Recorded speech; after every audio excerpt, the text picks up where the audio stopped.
అందరికీ నమస్కారం అండి. Welcome to my channel. ఈరోజు వీడియో ఏంటంటే పులిహోర అండి, ప్రసాదం నైవేద్యము.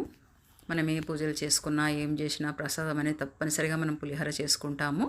ముందుగా అన్నం అయితే వండుకొని పక్కన చల్లార్చుకోవాలండి. పులుసు అది ఉడికించుకొని పక్కన పెట్టేసుకోవాలండి. స్టవ్ పైన కడాయి పెట్టుకొని నూనె వేసుకొని నూనె కాగిన తర్వాత పల్లీలు, ఆవాలు, శనగపప్పు నానబెట్టుకొని వేసుకుంటే చాలా బాగుంటుందండి, క్రిస్పీగా ఉంటుంది. మినపప్పు వేసుకొని స్టవ్ సిమ్లో పెట్టుకొని వేయించుకోవాలండి. 1 కేజీ పులిహోరకండి నేను ఈ తాలింపు పెట్టేది. ఎండుమిర్చి ఒక 5-6 ఎండుమిర్చి, ఒక 5-6 పచ్చిమిరపకాయలు ఇలా కట్ చేసుకొని వేయించుకోవాలండి స్టవ్ సిమ్లో పెట్టుకొని. ఇప్పుడు కొంచెం కరివేపాకు వేసుకుందాము. తర్వాత ఇంగువ వేసుకుందాము.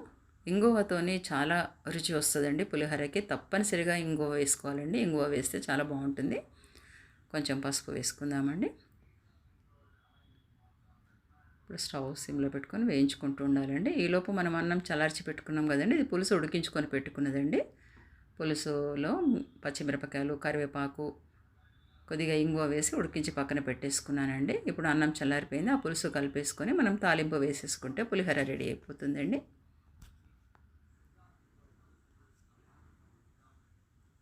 పులిహోర ప్రసాదం నైవేద్యం రెడీ అయిపోయిందండి. ఇది 1 కేజీ పులిహోరకండి. 1 కేజీ పులిహోరకి నేనైతే 100 గ్రాముల చింతపండు తీసుకొని నానబెట్టి ఉడికించుకున్నానండి. తాలింపు అది పెట్టుకుని ఇలా చేసేసుకుంటే పులిహోర రెడీ అయిపోతుంది. వీడియో నచ్చినట్లయితే లైక్ చేయండి, షేర్ చేయండి, సబ్స్క్రైబ్ చేయండి. థ్యాంక్ యూ అండి.